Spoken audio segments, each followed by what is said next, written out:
morning, everybody, and welcome to CIR Realty Business Mastery. We are here with Teal Tatum, one of our realtors. Welcome, Teal. Hi. Thanks for being with us. Yeah. Today we are going to be talking about property management and building a property management division with a little bit of a real estate background. And Teal, you've been doing this for a while, super successfully, and that's not an easy accomplishment in property management. So thanks for being here to share your expertise with our people. We appreciate it. For sure. And one of the other things is in 200 years when they're digging up this digital archive, we're going to be like, Teal Tatum and Cheryl Becker were the two very first property managers at CIR. Yeah. You're partly the reason why we had to, well, definitely the reason why we had to create the property management division as quickly as we had to do it. Yes. So thank you for your patience with us as we learned and get it together. But Teal brought a ton of knowledge, and it's awesome to have you with us. So just so happy you took me. oh, good. Yes. So mutual. Yes. Okay, so take us in your real estate history. Tell us a little bit about your real estate background up until today.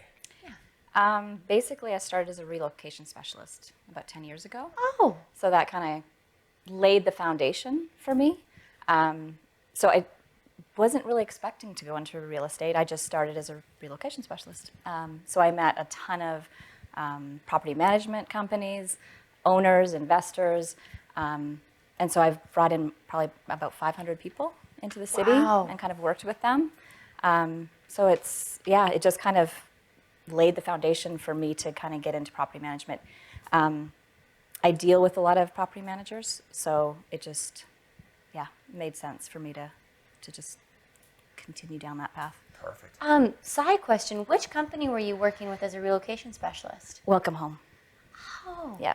That would have been a really great experience. It was amazing. I'm a gypsy by heart, so be able to meet all these different people all the time. I need change, and I love it.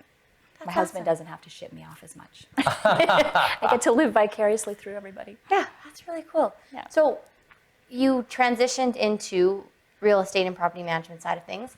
So what did that look like? So obviously at one point you were managing nothing and you needed client number one. What was your journey to start building that database of people? When the economy started going down and I was getting less relocations, Right. I realized that I needed something more, and kind of put it out there. And one day when I was showing up, when someone was showing me a property, it was this older woman, and she's just like, "Do you want to take my company over?" And she had just had 15 Doors. properties. Yeah, doors. Sorry. And I said, "Yeah, sure. I think I'd love to." So then I just kind of started slowly, and it was perfect. It really has manifested into some awesome stuff. Cool. Yeah. So you had the 15-door base. Yeah. And then adding on to that, how did that work in terms of starting to build that portfolio? I had to do it. It was basically just word of mouth. Right. Is kind of how it kind of built at the beginning. So did you do any sort of marketing at all? No. No paid marketing. Only because I was out there all the time, and I was meeting new people all the time, it was just Where do you meeting meet some. Yeah, where do you meet? Like, Where it's do just you like- meet property owners? Because when I go out with relocation, Got it. I meet all these owners, and I meet all the tenants, and I meet all the. So it just has snowballed into. So at this time, you're still working with the relocation company. I still do today. Gotcha. So that is where you're getting that's where you're meeting a lot of your people. Exactly. Okay, and they had no issue with you, whoever you met, feel free to do the property management side of things. Yeah, they never really said not to. Yeah, no, that's really great. Perfect. That's a huge group of people. That's very cool. Yeah. So do you specialize, or have you ever specialized in a certain type of property? Just residential. I'm very particular. Like, I need a house that's looked after, it's clean, that owners value that. Because when you have people coming in, the tenants, if it's dirty and it's not well maintained, then they're not going to care, right? So I had an owner hang up on me one time and tell me I was annoying because I told him that his place wasn't clean. And luckily, he met with the tenant and she lost it on him. And it's common sense. It's just common sense. Yeah, it's It's like people want practical. to, often we think tenants are sort of this lower level of, person, but these are professionals. These are people who might be here for a shorter period of time and are looking for options. Like there's Yeah. 1,000 different things. Of course, we always think of like the slumlording side of things, but I like where you've stuck to a level of quality that people can be, and people typically they're proud of. Like there's lots of pride of ownership in it. Yeah, and it sets the tenant up to be happy, and then Right, which for your job is very important. it's huge, and they'll take Yeah. care of the place. So if it's clean, it's looked after, everything's taken care of when it needs to be, it's smooth. But if it's not, then you at the beginning you just have this awful relationship, and I won't do awful relationships. It's just not worth it to me. So even the owners, I'm very upfront and saying, like, this is like, I will treat you with kindness and respect. I expect that back. And even with my journeyman and all my trades, there's a couple people that they don't treat them very well, and I just don't like that. And I don't have like a year commitment. Basically, I say, if you're not happy, you can, give me 30 days. We're good. So I don't hold anybody to their contract, just because I want them to be happy and I want to be happy, and I don't want a relationship where we're not doing well. Makes total sense. So as far as We should probably just introduce Heidi, who is our dog. For those of you listening, our dog is now moving around, and we're at our house recording this. So this is Kirsten and Mai's home.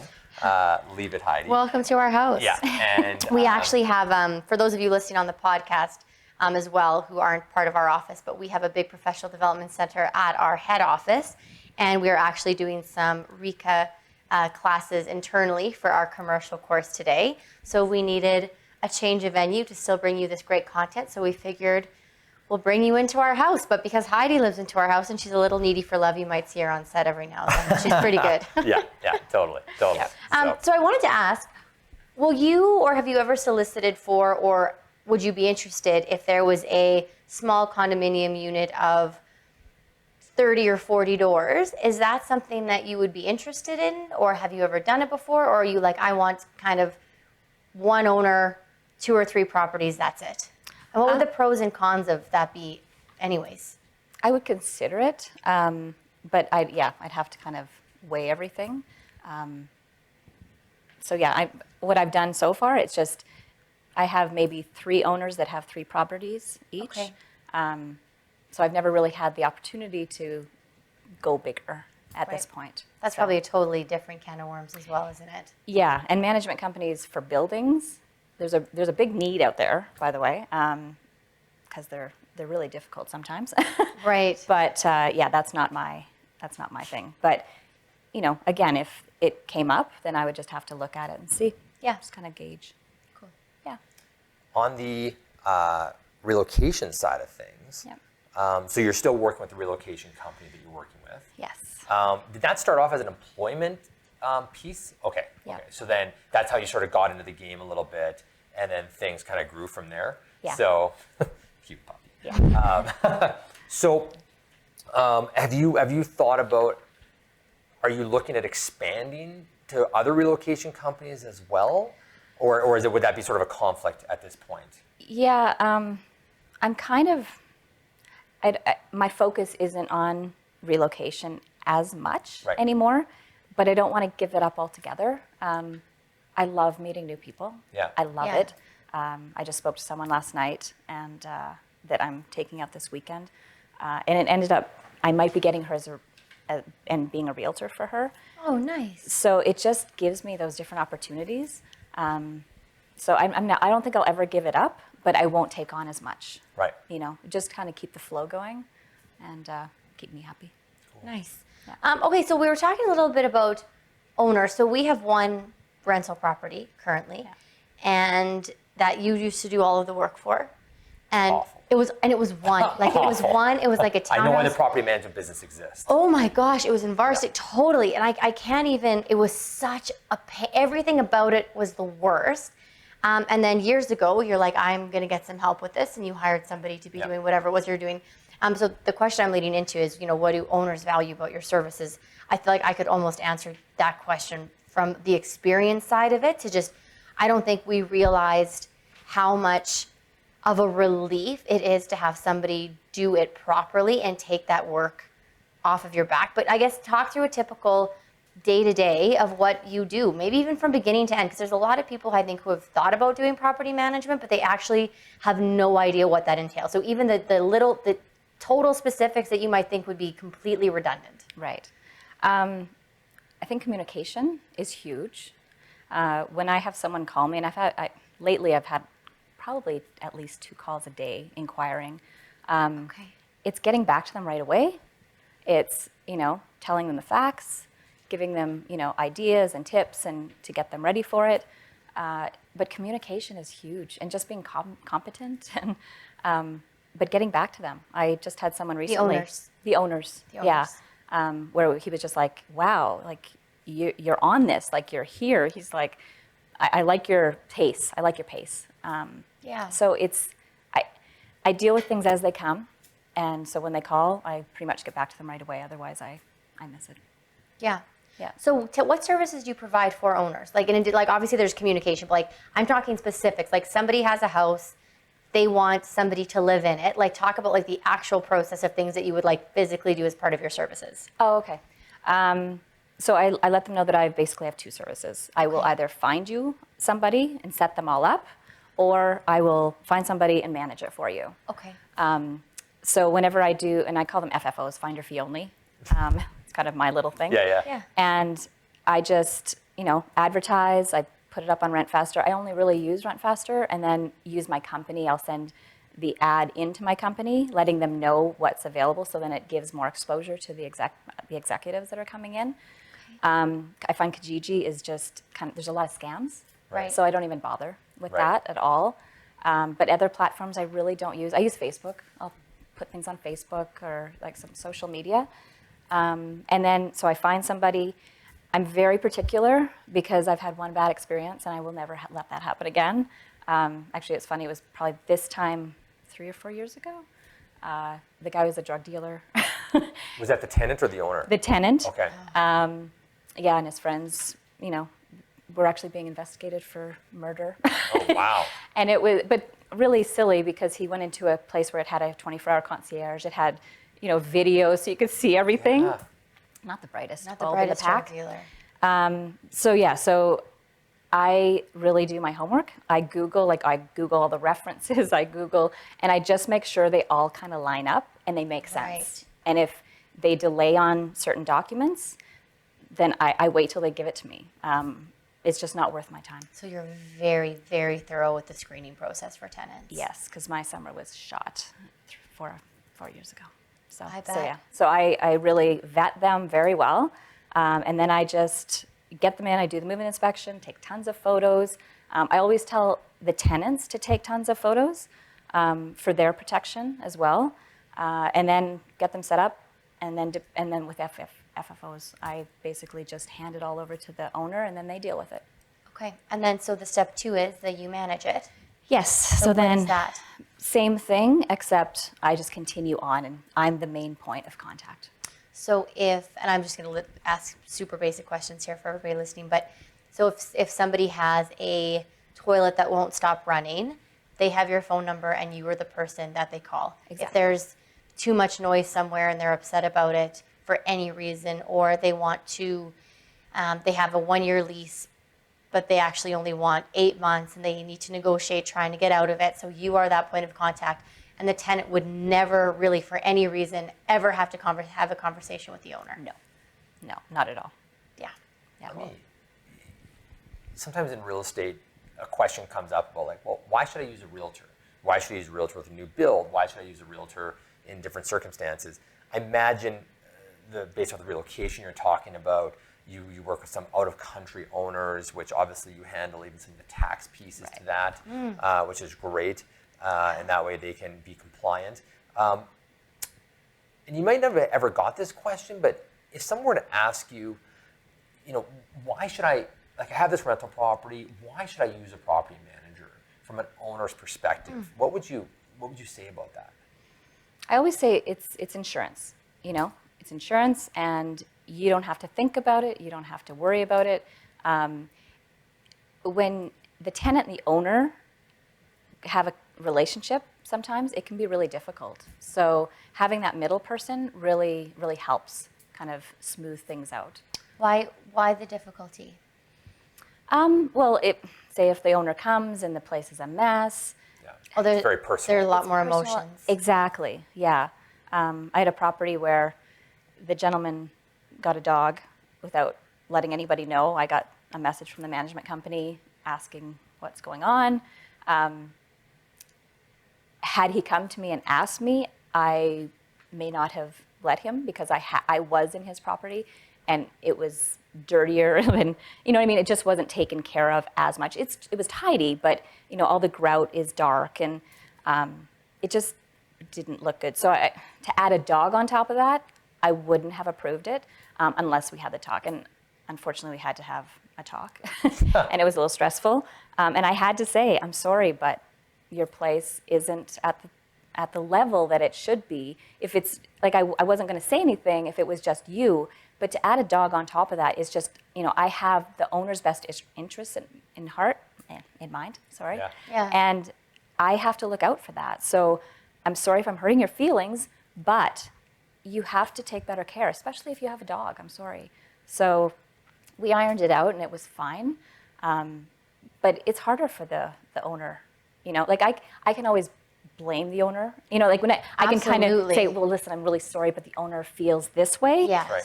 And kind of play that middleman and I'm the good guy in a way. Do you know what I'm Yes. saying? Which is a nice relationship for the tenant to have. And then you're always the good guy with the owner too, because you're also his advocate. And Yeah. that makes a lot of sense. So things go quite a bit smoother. Definitely, yeah. And I've got amazing tenants, and I've got amazing owners. I do have one tenant that's a little not that nice, and I had to talk to them about it. But I won't put up with that. It's not worth my time. For me, it's just the good energy and the karma, and I'm very nice to people. I'm very kind, and I'm very respectful, and I really need to have that back. Otherwise, it's not worth it for me. Mm-hmm. Especially in property management, because a bad tenant or a bad owner can really spoil the bunch. It's awful. The other thing that was so important to me was that you can only take on so many rental properties before you need to have a part-time job as a property manager and eventually even a full-time job depending on the size of your portfolio. So working with a property manager made it where now I truly had a passive investment. Yeah. Whereas there's almost nothing passive about your own personal rental property. It can like I have a condo and it sits for a while and I don't hear from them in 4 months, but of course the time that I hear from them I'm out of town and now I got to try to source out the thing and it's a couple days of being a nightmare. So I love that aspect of saying if you truly want a passive investment, then and if you have a property manager, it's infinitely scalable. Yeah. And I remember when we first, years ago, when we hired the property manager, and I was a little bit torn because the market had already gone down, Right. which meant we were already making less on it, and at some point we were losing money on it, and then it was let's hire a property manager. I was just like, oh, now I have to pay somebody else, and it's already going. But in retrospect, there would be times where somebody would leave, and it could take us 2, 3, 4 months just with the amount of time that we had to properly go in, do what needed to be done, make sure the sheets were good, clean it, do all of the interviews. We're having a property manager.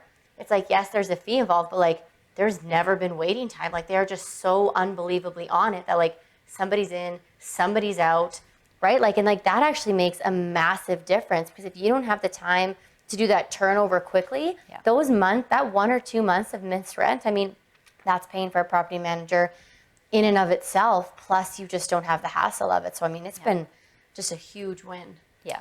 Yeah. Yeah. Tell us on the tenant side. So, why is it good for a tenant? And first of all, do you ever work with tenants where tenants pay you? Do you have that service defined to place them maybe through the relocation Just through side? relocation. Okay. Yeah. Okay. And then, so what value do the tenants get when they're in the property? And obviously, you're managing it, even the finder's fee side of things. But what value is there there? I'm a texter, so they just text me. I do need to find a texting app that makes it a little easier, and I can keep them all. But they text me, and I'm on it. And I always say, if you don't hear from me in a couple hours, just text me back again because I might be driving. Yeah. But again, they'll say, thanks so much. Like you were on it. You got whoever I needed. I just deal with it right away. So they appreciate that. When they're coming into a unit, if the property is empty, and I always ask the owners whenever we're signing up, I'll say, listen, if the property is empty and they need it for a certain time, but they can have it a little bit earlier, I'm not going to give them like a full month. But will you allow me to let them in? Because as long as they have their tenant insurance, as long as they have their utilities, I would rather have somebody in it than not, just leaving it empty. So I find that always sets it up, so the tenant's appreciative of that. Yeah. And it works really well. I think it's probably nice to deal with somebody whose official job it is to also manage the property versus I need something from somebody whose full-time job is working at Suncor 55 hours a week. Yeah. And when they get home, they have like their wife or husband and 3 children and they need to go to baseball, right? Like it's just so different being like I'm communicating with somebody whose job it is to effectively communicate back with me. Like I bet the responses are just and much faster. Yeah, and I give them, like, I'm looking after the owner, but I'm also looking after the tenant. So I will tell them, you need to make sure you take photos. You need to make sure that, you keep this email thread or whatever. Like, I'm protecting both sides, and I'm telling them kind of the law or like the legalities of things to make sure that they know what they're doing as well. So it just lends well and it goes together. And So and this isn't one of these questions, but obviously your portfolio of handy people is very important to your business. So do you kind of have your list of plumber, electrician, and just for people considering doing this themselves eventually, because I think we're gonna have some realtors that might, who would you say are your absolute go-to, these are the people that you need on your list? handyman is my top go-to. So that would be like quick paint fix or install a fridge or... Yeah. Okay. Yeah, I have a really good painter, so I will send him out. He's Changing really locks, useful. fixing stuff. Yeah. And then plumber's another one, electrician, but very rarely do I ever need an electrician. A lot of times a handyman can do those little things. Appliance guy. Yeah. Appliance guy, very important. I've got the best one. He's amazing. He knows everything inside and out, and I'll send him the model serial number, and he'll, basically say, okay, well, this is why, and it's it's crazy what he knows. So appliance guy is huge too. You're talking about repair. Yes. Appliance repair. Yeah. Yeah. And do you use, would you're Googling somebody and they say I'm $80 an hour and this is it, or have you kind of negotiated your own rates that you work with them on because they're your preferred vendors? Yeah, I've been pretty lucky. I have a hard time paying really high amounts. Like, so for cleaning, I will not pay $45. $30 is basically the max, maybe $35 if I'm desperate. Even the handyman, I get him for $45 an hour. Nice. Wow. So I don't like paying more than I have to. I deal with one of the guys at CIR now for plumbing, and he's been amazing, and his rates are really good. Nice. So I'm not saying I'm cheap, but I'm very conscious of that. Well, that's huge for the owners. That's massive for the owners, right? Like that's a huge value to make sure that you're keeping those maintenance costs reasonable. Exactly, yeah, because there's other companies that upcharge quite a bit, like a lot. As in like you pay your plumber $45 an hour, but you would charge that back to the owner at $60 an hour. Exactly. Right. Yeah, and at this point I have a hard time with it. I could see $5 or $10, but not really more than that. Yeah. I'm trying to help the owner and keep it low. Yeah. Yeah. Cool. So, What do you like most now about property management? I love the people. I love making people happy. I love the flexibility. I'm very good at it. It comes easy to me. I'm very not. I can just say it how it is. You Right. know, I can put it in a way where people, it's a little more comfortable whenever I'm having to talk about things that are uncomfortable. And I love it. I love dealing with it. Yeah, it's great. And now you're also starting to explore more of the residential sales side. Yes. Which you haven't done a lot of. No. And it was so funny because Teal and I would have conversations in the early days, and she's just like, like there's this contract, I gotta do this, like it stresses me out a little bit, and I'm just like, oh my gosh, like that part is brainless to me. And I'm like, what you're doing is the rocket science, and then you sort of learn both sides. You're like, oh, okay, we can figure this out. So, Yeah, my first sale, I was just like, oh, this isn't that bad. It's exactly like property management, just different paperwork. Yes. Yeah, so it was good. But holy frig, it was hard to get past that. I was just so nervous and so worried.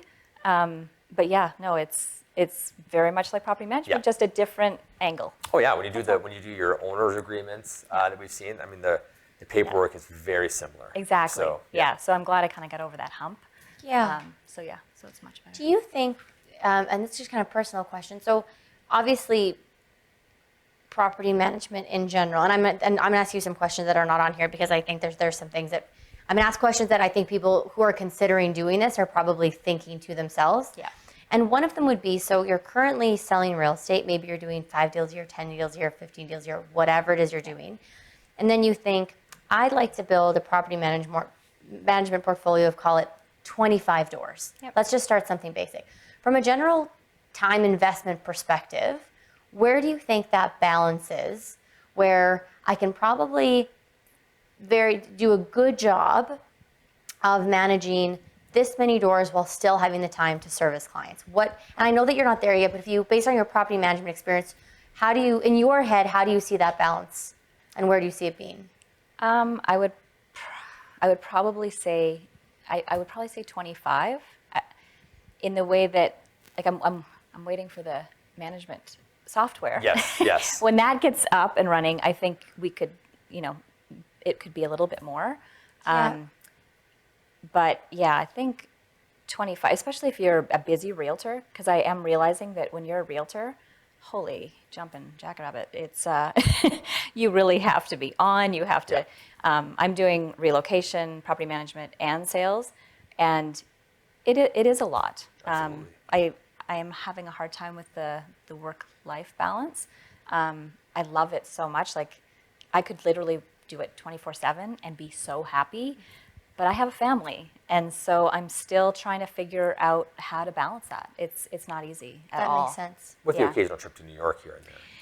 Well, my vacations mean a lot. Yeah, I just yeah. got back from 3 weeks, and my brain shut down, and it was So necessary. amazing. It just made me realize that I really need those vacations because I'm on such a fight or flight a lot of the time. Yeah. And to be able to just shut it down is so important. Yeah. Because it was pretty crazy for a little bit, and Good for you. and that was bringing everyone over, doing all the paperwork. Yeah. There's just a lot going on in the Yeah. past 6 months. For sure. But again, I loved it. It's great. It makes me so happy. How many hours, and a month is a bad way to put it because you never know, but if you were to try and time budget yourself, you would say in a 12-month period, one property is likely going to take me X number of hours. Oh God. Have you ever, I got a calculator here. Yeah. yeah, I mean, like, it's obviously the second somebody has to leave and then you have to find a tenant, obviously there's something, and then, sometimes things could go wrong, sometimes they couldn't, but just for the people watching, to give them some general idea of how much time investment it would be to manage one property. Maybe you go by No That's idea. a very hard question to answer because they're all so different. Some are super easy and some are super hard. Yeah. Yeah. That's fair. So there's really no way to Don't know. prepare There's for it. no way to prepare for Okay, that. and that's a good Yeah. and that's actually a really good answer because I think when people are doing business planning to say I want to incorporate this into my business, this many of X. Lots of people think, well, do I have the time and resources for it? So I guess even just knowing that there's really no way to plan the time or resources for it probably is just good as part of their business strategy. Don't get over your head because you don't know how it's going to turn out. Exactly. Yeah. I have one property that I took on, not knowing that there was really an issue, and we kept having this ceiling drip. Like in the wintertime when the snow would melt, it would drip. We couldn't Yeah. figure it out. I put tenants in there, and it was awkward. It was uncomfortable because, yeah, it was just kind of in limbo. You had the stipple kind of dropping onto the furniture, and that's your responsibility now. yeah, and Yeah. talking to the management company was terrible. Like they Or the would condo forget. management Yeah, because company. it had been happening for years. Right. And then you talk to her, and she'd be like asking you the same questions, and I'm like, we've been dealing with this for a couple of years now, and it's just going back. And then she's blaming us and getting us to clean out the lint from the Yeah. piping and all that stuff, and it's just been crazy. It's been stressful. So that has taken up more time than it should. And if it would continue, then I would say, listen, I'm so sorry, but it's too much. Like, you need to figure it out. And unfortunately, it's the building. A lot of these buildings, they're just not built properly. Yeah. And then they can't figure it out. And then it goes on to the owner, and it's not fair. And as soon as it goes on to the owner, what that really means is that it's Yeah. going on to you. Yeah. So if you're going to take on these properties, you need to fully expect that like these are now your burdens and your responsibilities. So if you don't have the time and the experience and the tenacity to do it, it's probably better to refer a client to somebody else than just think, I'm going to give this a whirl if you don't think you have time for it. Because right, stuff like that comes up and it's super serious and you have to deal with it properly. Yeah. And then dealing Yeah. with the management companies, they're not easy. Like trying to reach them, and yeah, it just doesn't. It's not fun. I was going Yeah. to say that next question is that what do you like the least about property management? And maybe condo property management companies is one of those things that aren't that great sometimes. Very true. Yeah, thank you. Yeah. They're the number one, actually, Really? unfortunately. And Yeah. I feel bad saying that, but What percentage of your portfolio would be apartment style condos versus single family? probably 60 to 70%. So quite a few of them. Yes. And you really have to be on top of it. Like, the couple times that I did it at the beginning, I didn't do the move-in inspection. Like, we didn't let them know about the move-in inspection. And so luckily I wasn't charged for it. So the owner wasn't charged for it, hence I was charged for it. But you really have to do all the paperwork. You have to do all the tenant undertaking, Yep. all the bylaws. You have to make sure that the tenant has them. There's so much. And I've educated a couple of people that, again, that I go with relocation. I meet these owners, and they're not doing all this. And I'll be like, okay, you really have to do this. Or you have somebody helping a friend and technically doing it all, but they're not doing it properly. And I'm just like, you're going to get in trouble. Like, you need to make sure they have tenant insurance. You need to make Yeah. sure that they have the utilities set up. You need to do all this stuff beforehand, or the owner could be charged. Yeah. Yeah. The co-op or the condo is a tough one. Like, there's so many details.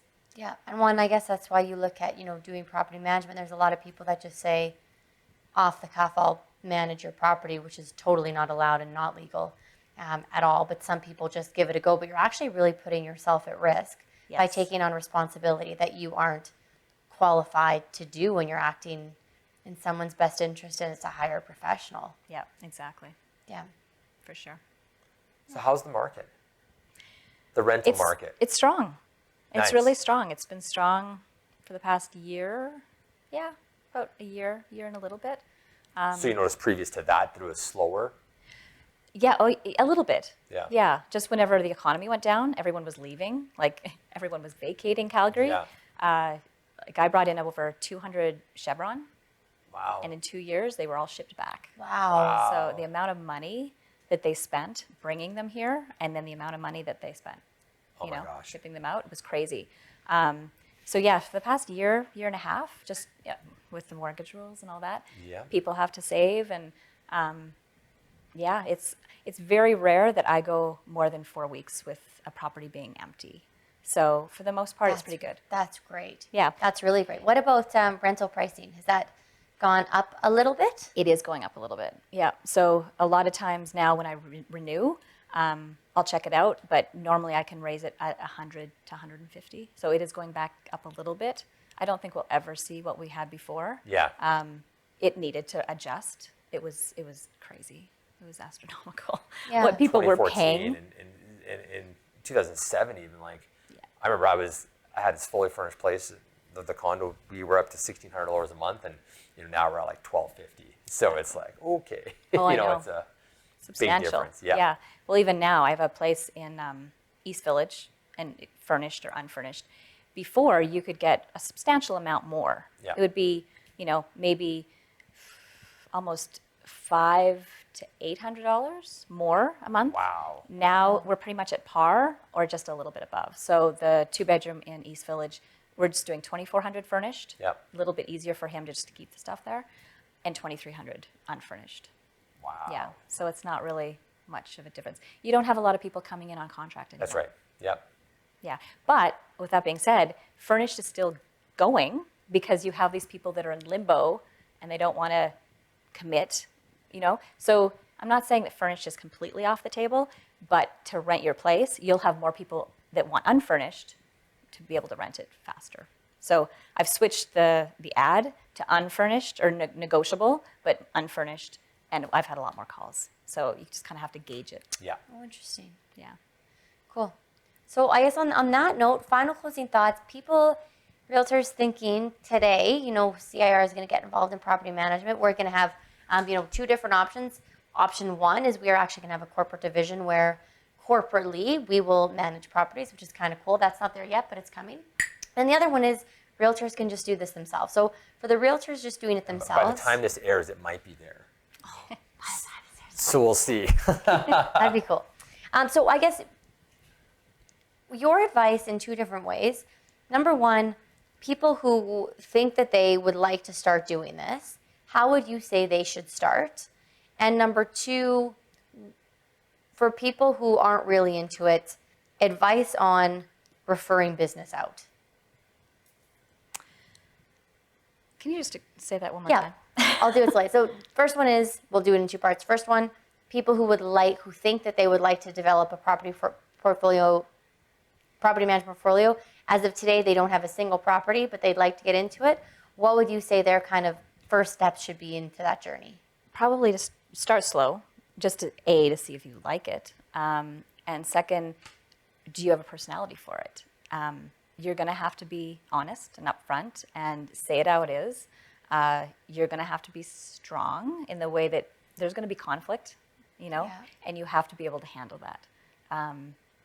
Just being practical, due diligence, make sure you do what you need to do. Make sure you're going through all the steps because you have to cover yourself and the owners.